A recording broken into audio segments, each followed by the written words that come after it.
We're good. We'll pass these around. We'll sing a nigga. Yes, it's 2 pages. Shomer, Shomer, Israel. Shomer, Shomer, Israel. Shemor, Sherin, Israel. Shemor, Sherin, Israel. Ve'al yovad, ve'al yovad, ve'al yovad, Israel, האומרים שמע ישראל. שומר, שומר, ישראל. שומר, שומר, ישראל. שמור שירים ישראל. שמור שירים ישראל. ועל יובד, ועל יובד, ועל יובד ישראל, האומרים שמע ישראל. לה לה לה לה לה לה לה לה לה בם בם בם דה דה דה דה דה דה בם בם בם דה דה דה יא ממה יא ממה בם בם בם בם בם בם בם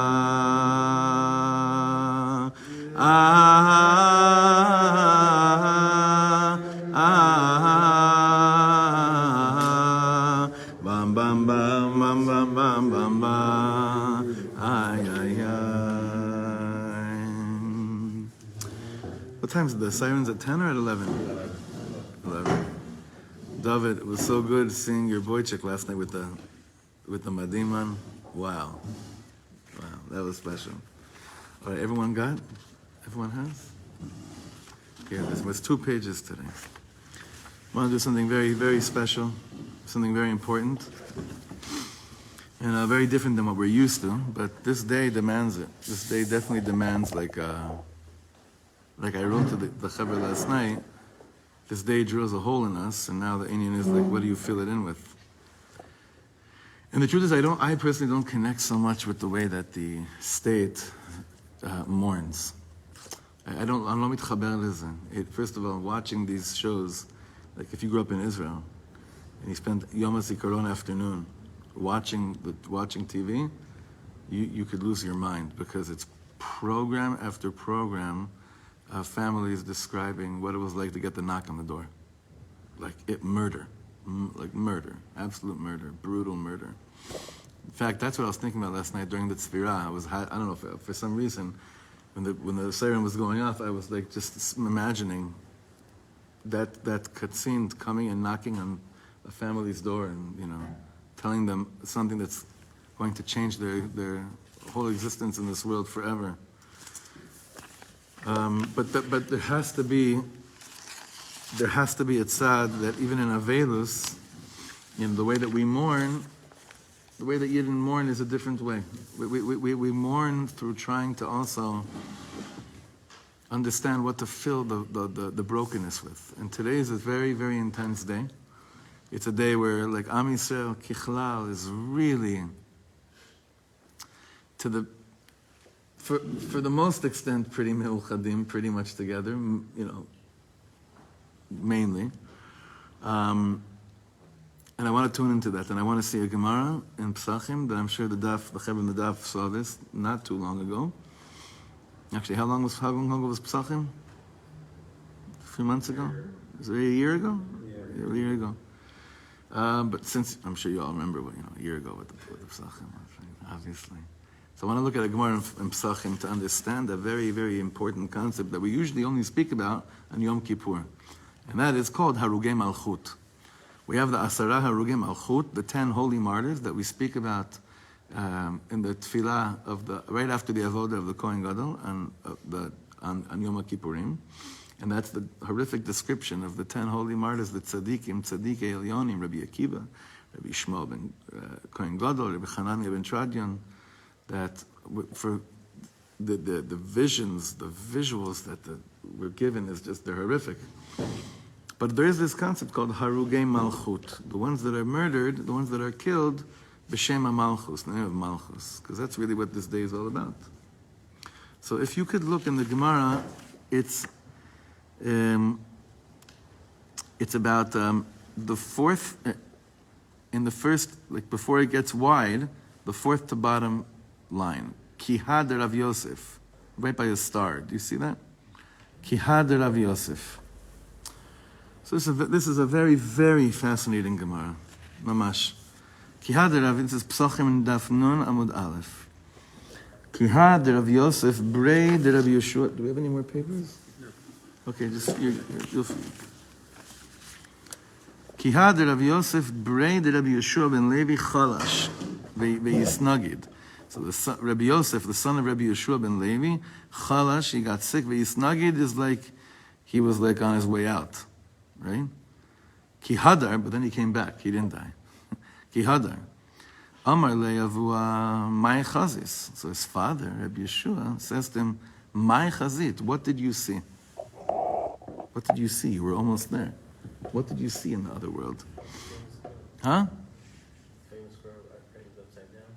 So the first answer is, Amar le olam hafuch ra'iti. I saw an upside down world. Ra'iti elyonim lemala v'tachtonim lemala. Which has so many different readings, understandings, but basically that whatever we perceive to be as kilu normal, straight, is bidiuk afuch. Amar lo bni olam barur ra'ita. No, you saw actually the clear world. Olam barur ra'ita. Va'anan heichi hasam, ki heichi de'itu anan, hachi itinan hatam. So basically this means, and what about us? Like, where do we, anan, like Talmid Chachamim, where do we fall into the picture? They're like, no. The Talmid Chachamim in this world are the ones that can call out the illusion of hafuch. They know what's real and what's not real, and up there they're considered, yesharim.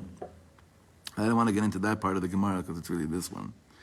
The next two lines. V'shamati shayu omrim, and I also heard something up there. When I was up there, the son of Rabbi Yeshua says, shamati shayu omrim, ashrei mi sheba lekan v'talmudo beyado. Praiseworthy is the person that when they show up here to the next world, they have their Talmud in their hand. What does that mean? That when they were down here in this world, they spent their time learning. And when they come up to the world, they don't feel so naked. They don't feel so foreign. They don't feel like such a stranger because they actually are acquainted a little bit with what's tachlis and what's happening up there. Because this is our connection to the next world. That's one thing. So again, Ashrei mi sheba lekan v'talmudo beyado. And then he said, but I heard one more thing. This is crazy. I heard one more thing.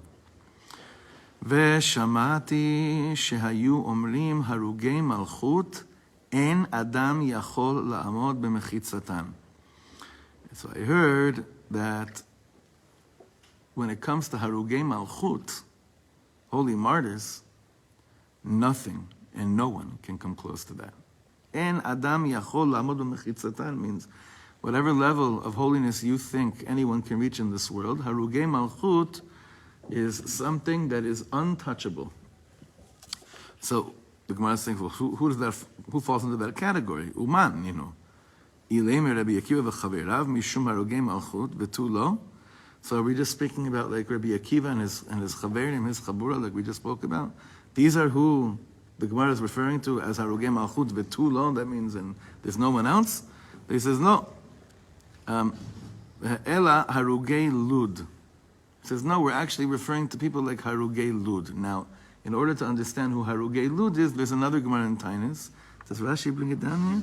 Yeah, you see Rashi harugei lud. It's like I don't know. This print doesn't really help us. I'm just going to read the Rashi. Who were harugei lud? The ones that were killed in Lud. Shnei achim ayu. I think their name was Lulanius and Papius, something like that. Two interesting names ayu. Shemasru atzman al Yisrael שהודו על עצמן הריגת בת מלך, שהיו מטילין אותה על כל ישראל.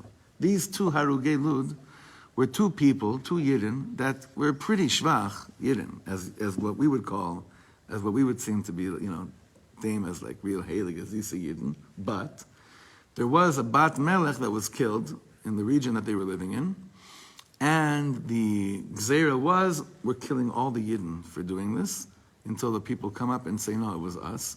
These two, for whatever reasons, how they got the Mesiras Nefesh for this, they said, no, it's us. And then what ended up happening? They were killed. And they saved the rest of Am Yisrael in the region. So Harugei Malchut is someone that actually chooses to give up their own life, even if they don't really understand why they're doing it, even if the rest of their life doesn't add up to why they're doing it. That's considered what the son of Rabbi Yishua ben Levi says. This Rabbi Yosef says, "En kol bria yachol la'amod b'mechitzatan." This is higher than anything in the world that we could imagine. It's nothing that we understand. This last Friday night, I'm sure you found out about it after Shabbos. I think it happened when Shabbos came in already. There was this Yidla, the Russian Yidla. I can't even pronounce his name. It was interesting for his name, right? And he was in the booth in the Mishmar going into Ariel. He was like the guard going into the city of Ariel. And I doubt this Yid ever heard of a word called Mesilat Yesharim. I doubt it. I doubt if he ever heard about Bavli or Yerushalmi. But what's crazy is that Ein Shum Bria Yachol Amod B'Mechitzatan. He put himself into a position to be killed by guarding Yidden, that according to what this Rabbi Yosef, the son of Rabbi Yishua ben Levi, heard in Shamayim, no one and nothing comes closer. Nothing can touch that level of Kedusha. There's nothing holier in the world. Nothing holier in the world than that. It's crazy. Nothing holier in the whole world. You say it's the same level when someone intentionally puts himself on the line, and someone wasn't intentional? Like when it happened upon someone when they wouldn't think it would happen to them, as opposed to maybe someone that puts himself in situations. No, because they're both killed al Kiddush Hashem. If you're walking down the street, like we've seen so many different situations where people are just walking down the street, and a mechabel comes and slashes their throat, chas v'sholem, or whatever it is, why is he doing it? Like, why is the person getting killed? Because he's a Jew, same category. So you're asking about like whether he gets more, like. It's like how do you. At the end of the day, this falls under Harugei Malchut. In terms of how we approach life, maybe the person that's putting himself in that position. But it's like, we look at ourselves, we're like, okay, how many chevra here went to the army? But the people that are living in America are looking at us and saying, what do you mean? That's not the question. You're all putting yourselves, you're defending the whole world by being Am Yisrael that's living in Eretz Yisrael. You're also putting yourself on the front line. Everything's a matter of proportion, how you look at that question. But I wanted us to see how the Gemara in Psachim here describes to us that En Shum Bria Yachol Amod B'Mechitzatan. En Dvarim. There's nothing that can come close to this. Nothing. Nothing. Now, I want you to look now at this next page here. Oh, you have it? You guys have? You have two? I want you to look at it inside. Let's understand a little bit this concept of where it comes from, this level of holiness, where these chayalim hakadoshim, these holy soldiers, what are they tapped into, whether they realize it or whether they don't realize it? And don't asking me shilas like about what about the non-Yidden that are getting killed in the army. I don't have an answer for that sugya right now. I can just imagine that they're sitting way up there as well. And we've had a few instances like this last terror wave, where there was especially that guy that was on the motorcycle in Bnei Brak. You know what I'm talking about? Mm-hmm. Let Eliyahu come and explain that one as well. Okay, so the Ben Ish Chai says like this. Chachamiנו אמרו בכל נפשך. What does it mean? לאהבת את השם אלוקיך בכל לבבך ובכל נפשך, ואפילו הוא נוטל את נפשך, וכך צריך, even if your soul is being taken from you, וכך צריך לכוון בקריאת שמע. This is what the כוונה has to be in קריאת שמע, like we learned with Rav Tza'idi a few weeks ago. יאריך בדלת דאחד, Shema Yisrael Hashem Elokeinu Hashem Echad. It's a little bit difficult, and he was talking about how it's actually difficult to le'arich on that letter Daled. But why should you be marich in the letter Daled? Vikhoven be'et shemarich bo למסור עצמו בסקילה, שריפה, הרג, חנק, על קידוש Hashem. At that moment, and the Noam Elimelech speaks about this in terms of like similar to what we're doing with Piyasetzna, of the visualization, to visualize yourself being ready to be an Avram Avinu Jew and throw yourself into a furnace, if that's what it took at that moment, al Kiddush Hashem. And that's the kavana of echad, of bringing, now we're going to see in a second why dafka echad. Why do you think dafka, the kavana there is on the letter, on the word echad? Shema Yisrael Hashem Elokeinu Hashem Echad. And that's the kavana a person should have during Kriyat Shema. Now I want to now let's learn something inside by the Arizal, but let's try to put things into context. What does it mean whenever we say L'Shem Yichud Kudsha Brichu Shchinte?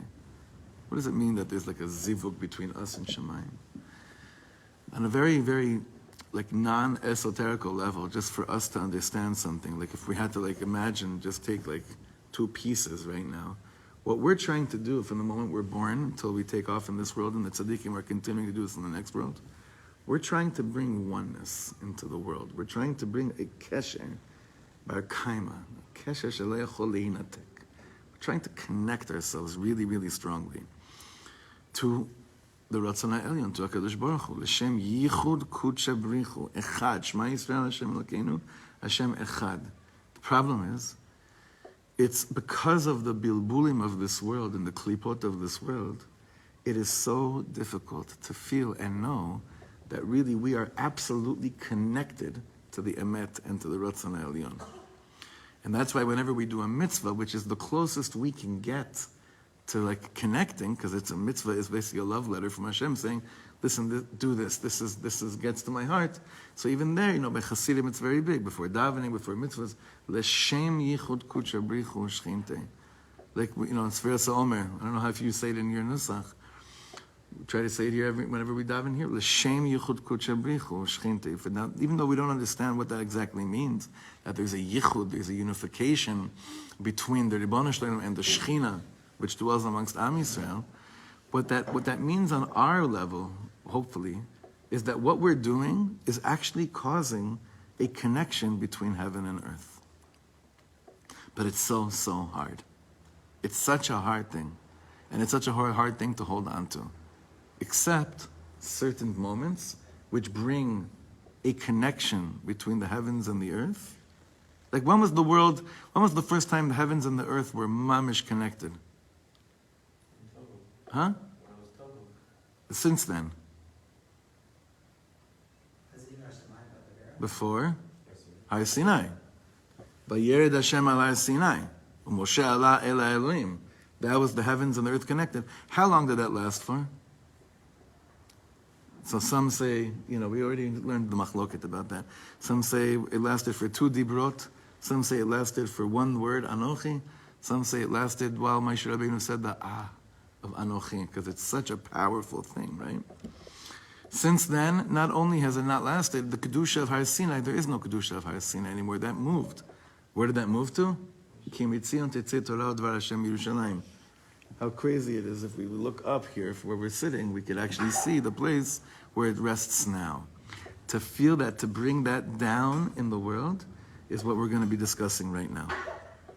Labriut. So the Arizal, we never really learned the Arizal. Arizal Shar הכונות. The Arizal says like this. והנה הכתוב אומר, תנו עוז לאלקים על ישראל גאותו. Give strength to God. His pride is on Am Yisrael. פירוש.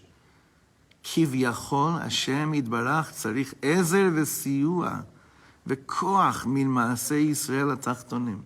It seems, כביכול, very important to use that word, כביכול, as if, that the way God created the world is that he needs help and strength from our maasim down here. והנה המלכות נקראת סוכת דוד הנופלת.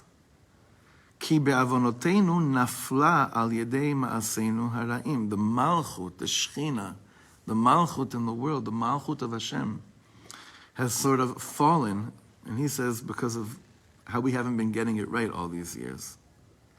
וכן כאשר רוצה לעלות, צריך שיהיה על ידי זכויותינו ומעשינו הטובים. And when this shechina, when this zivug, when this oneness wants to go back up, it needs to be through our merits and through our good deeds. כי עוונותינו מפילים אותה כביכול, because our avonot, where we've gone wrong, brings it down, brings the malchut down, so to speak.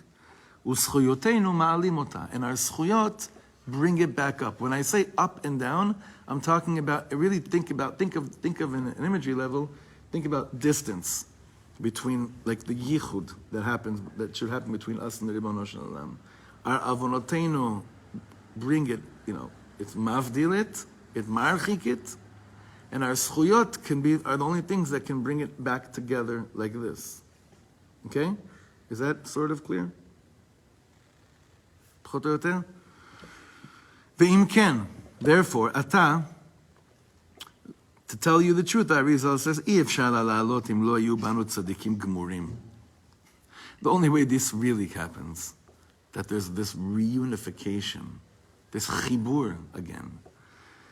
It can only happen if we have complete tzadikim, אשר נשמותיהם קדושות וטהורות, שיש להם כוח עד מקום אימא אילה. Now that means the highest level of Shechina in Aramaic, in Kabbalistic terminology. We're talking about, unless we have like complete tzaddikim, that their neshamas are so pure and holy, that they have the koach to come back and cause this unification to take place. ועל ידם תעלה המלכות כנזכר בתיקונים, and like the Zohar explains elsewhere, through them the malchut of Hashem will once again go up into the world. כי ישראל נקראים גדפין דשכינתה. Am Yisrael are called, what's gadfin? Trey gadfin. You know what a gadfin is in Aramaic? Gadfin is wings. Gadfin. כי ישראל נקראים גדפין דשכינתה להעלותה למעלה. We are called the wings of Shechina. The Shechina rests on our wings, and the more we go up, the more we take the Shechina back up with us, where it belongs, causing a unification, being together. The Arizal says, it's almost impossible to do this if we're not really put together. Like he said before, tzadikim, gmurim, v'tehorim. It's almost impossible to do this very, very monumental avodah. V'letam ze hagalut mitakev. And by the way, folks, this is why the galut is still happening. And I know everyone's like insanely excited, Yom Ha'atzmaut and everything, and we're out of galut. Let's put things into proportion. The type of out of galut that we're looking forward to has not happened yet. Fragments of it have begun to happen. But the type of galut we're speaking about is something so much more grand, and it's on the way, but it's something much more deeper. For this reason, the galut is mitakev umitarech. כי אין בנו מי שיוכל לעלות במדרגה הזו. Because we don't have the type of people that can go into this place in their level of avodat Hashem and their level of tahara and kedusha, that whenever they do a mitzvah, they're causing like a complete reunification again between us and Hashem, causing the malchut of Hashem to go up. כי אם יהיה בינינו מי שיוכל לעלות שם נשמתו, היה מעלה גם את המלכות, והיה הזיווג נעשה כתיקונו, והייתה מתמהרת קץ הגאולה. If there were those amongst us that can act like this, that can live like this, guess what? Then they would have done it. That's what they're busy here in this world, trying to accomplish. אך עתה, בזמננו, בעוונותינו הרבים, אין יכולת לעשות הייחוד הזה כתיקונו למעלה. But right now, due to where we're at, we don't have the ability to do this yichud and to cause this tikkun up there like it needs to be done. ולסיבה זו הקץ מתארך. Remember, when did the Arizal live? 16th century, נכון? So he's writing these things 600 years ago. He says 600 years ago, ולסיבה זו הקץ מתארך. וכמעט רוב הרעות והצרות הבאות על האדם באות לסיבה זו. Most reasons, most things that come onto man, that befall man and woman, that cause pain, and make them feel neglected by God, which is what most of our pain is all about. feel neglected and forgotten by Hashem. That we're trying so hard, and yet it seems like God is saying, I'm not really interested, I don't really care. Most of these inyanim that we're speaking about, he's saying comes because as good as we are and as much as we're trying, it doesn't really bring this unification like we're trying to do, this Hashem Echad. Omnam, bottom paragraph in the Arizal, Im kol ze yesh ktsat tikun. There is a little bit of a tikun. B'ma shenimsor nafshenu al kiddush Hashem b'chol lev. Mesirut nefesh is the only thing that can really bring back of this unification with all your heart. Ki al yedei ken afilu en banu shum ma'asim tovim. Let's say we have no ma'asim tovim. Vehirshanu ad lahafli. That means we were like the graduates of the school of Pesha, of bad boys. Right? Hine al yedei mesirut nafshenu lehariga. When you're mosa your nefesh, that your life is taken from you, not voluntarily. I'm talking about like the state of life that you're in that causes you to be in this situation. Mitkaprim avonotenu kulam.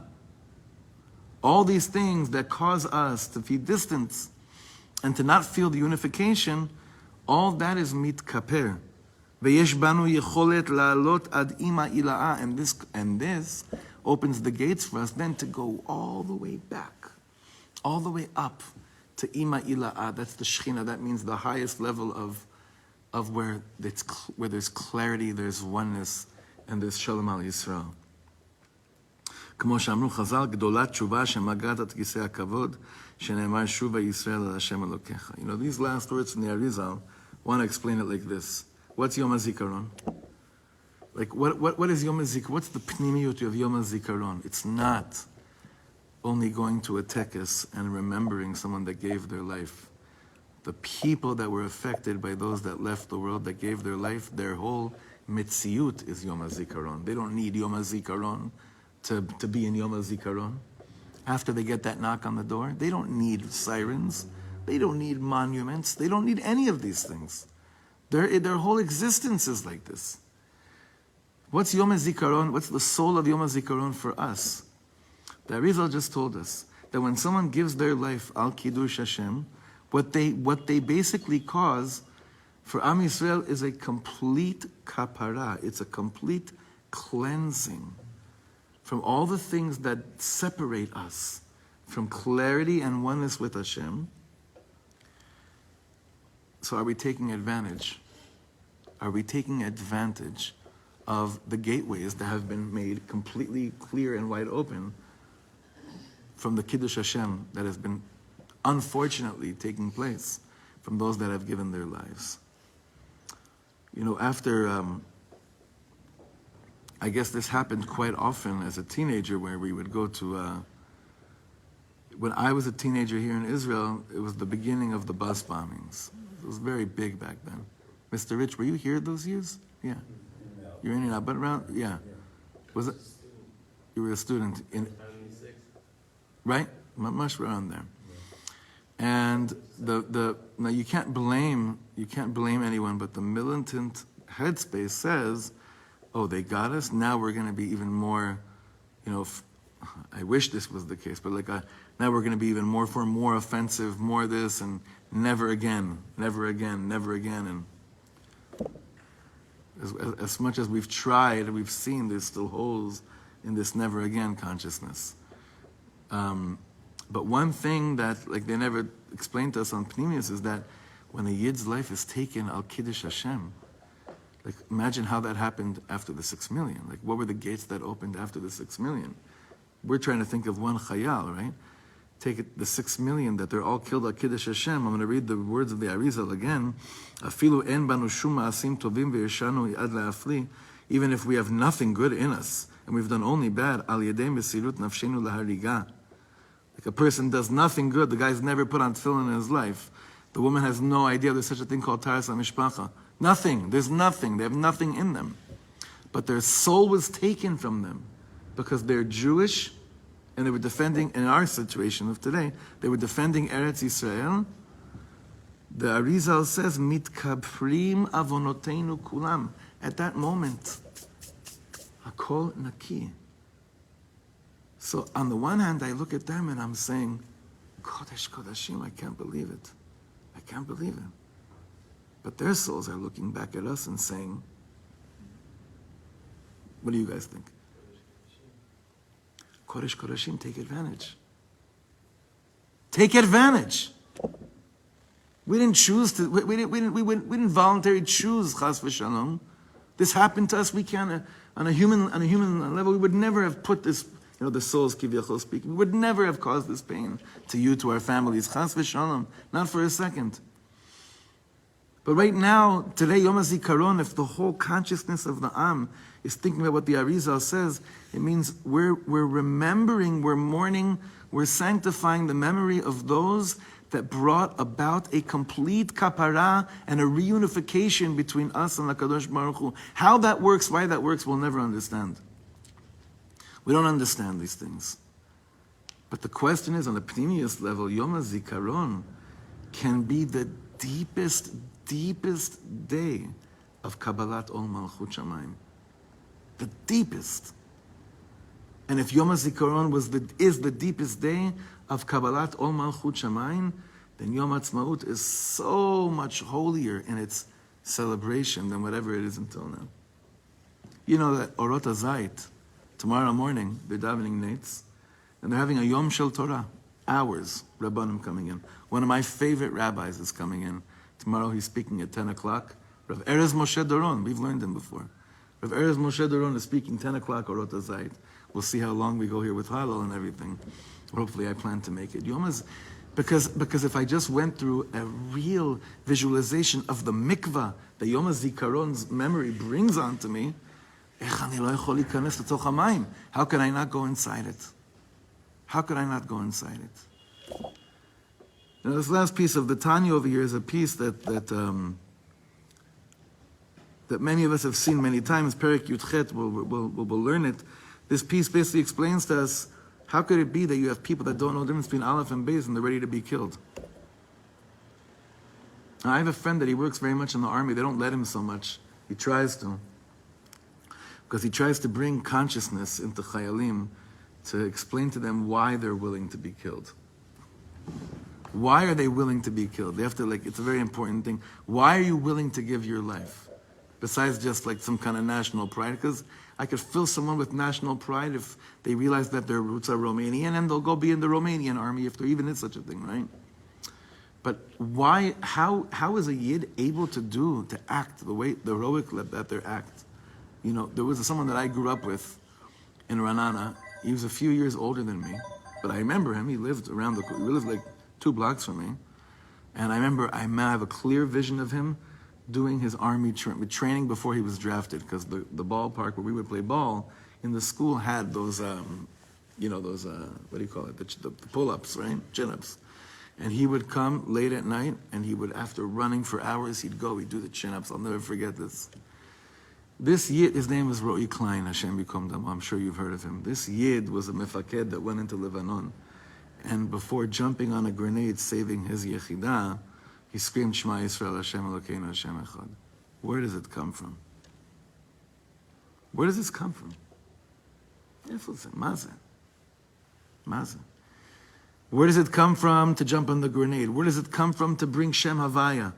Shem Havaya, Yichud Havaya, Yichud at that moment. Where does it come from? So the Alter Rebbe says like this. ואכן אפילו קל שבקלים ופושעי ישראל מוסרים נפשם על קדושת השם על הרוב. He says, even the most, even he's saying soldiers that have no idea about Yiddishkeit, that you see they're willing to give their life. Where does it come from? וסובלים עינויים קשים שלא לכפור בהשם אחד, and they suffer tremendous afflictions as long as they don't be kofar in the concept of what Hashem Echad means. ואף אם הם בורים ועמי הארץ ואין יודעים גדולת השם. And even if they really aren't holding, like we said before, holding meaning in dat, Torah. וגם במעט שיודעים אין מתבוננים כלל, and even the little bit that they do know, they don't introspect, they don't go deep into it. רק כאילו הוא דבר, אין מתבוננים כלל, ואין מוסרים נפשם מחמת דעת והתבוננות בהשם כלל, אלא בלי שום דעת והתבוננות. They're willing to give their lives without any even deep דעת or התבוננות of looking into the matter as to why. רק כאילו הוא דבר שאי אפשר כלל לכפור בהשם אחד. Lulius and Papianius, those two Anshe Lud, the Gemara in Pesachim said. The Gemara was trying to tell us that they really weren't holding in anything, but they knew this is not something that can happen. And they just did it, and they gave their lives. Bli shum tam uta'ana mane klal, without any real explanation. V'hainu mishum, she'Hashem echad me'ir u'mechaye kol ha'nefesh, al yedei hitlapshuto b'vchinat chokhmah sheba. Because really, the Alter Rebbe says, this concept of Hashem echad illuminates and enlivens the whole soul through the chokhmah of it, which I don't want to get into right now, but the real chokhmah here is lemala min hadat v'asechel hamusag ma'muvan. Because within every single one of us, as much as we have to work on filling our mind with dat, chokhmah, bina, vadat, there is this chamber which is untouchable, and it's accessible.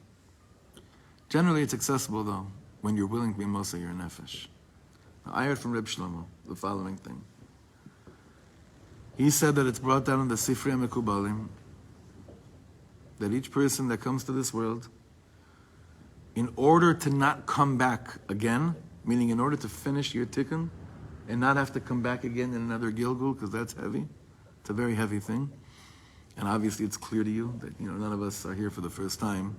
Whether you had visions of being in the Holocaust as a little kid or whatever, none of us are here for the first time. I know it's not stuff we generally talk about, but none of us are here for the first time. But he said that the Mekubalim say that in order to make sure that you never come back, you have to be either willing to die al Kiddush Hashem or die al Kiddush Hashem. So, millions of people have already died al Kiddush Hashem, causing this tremendous unification, cleansing in Am Yisrael. So I think what's left for us, our midah today, is chas v'chalila. Don't try to find a way to die al Kiddush Hashem. God forbid. Hope no one is getting any of that from what I'm saying. But on the schus of those that did die al Kiddush Hashem, the way they did, we have a chiyuv to understand in our own lives what it means to be ready to be Mosar our nefesh for Am Yisrael. And that can boil down to the most basic things. The most basic things. I don't think that more vorts on Achdus and Avas Hashem is going to change anyone's life anymore. I think that these vorts, they're coming out of our ears. We hear them nonstop, right? We hear this kind of talk nonstop. Whatever it means in your life, you have to daven to Hashem, please reveal to me what does it boil down to in my life? That I'm mukhan limsor my nefesh for Am Yisrael. This is the avodah of Yom Hazikaron. It's the avodah of every day, but the headquarters of it is Yom Hazikaron. And that's what makes this day that much more meaningful, deep, and also demanding. Very, very demanding. So, b'schus ha'kedoshim ha'elyonim, each of us have friends. Each of us knew people. Last night in the tekes, the beautiful tekes we had here, I was thinking the 4 people that were spoken about, we have a semi-personal connection to all of them. But everyone has someone. Everyone has someone that you're somehow connected to, you related to, you knew of, you heard of. And unfortunately that list keeps on getting longer, not stronger. Keeps on getting longer. What was the number Michal said last night? 20,000? 24,068? Rabbi Akiva's students. Huh? Right, yeah, nachon. By Pinchas, nachon. They say also, then again by Talmidei Rabbi Akiva, and now we're at this number. So we shouldn't have to need any more numbers to huh? Hashem Yisbarach, maybe we're done. It should be done, and it should be a shmira Hashem Yisbarach, you see your chayalim gdoshim, they're ready to give their life for all of us every single day. That should be enough of their tikkun. They shouldn't chas v'shalom have to give their life. But it works both ways. We have to serve just as hard as they're serving, willing to give their lives. We have to serve just as hard, willing to understand what it's worth to give our life for today, to be Yid in Eretz Yisrael. Yom Tov, everybody.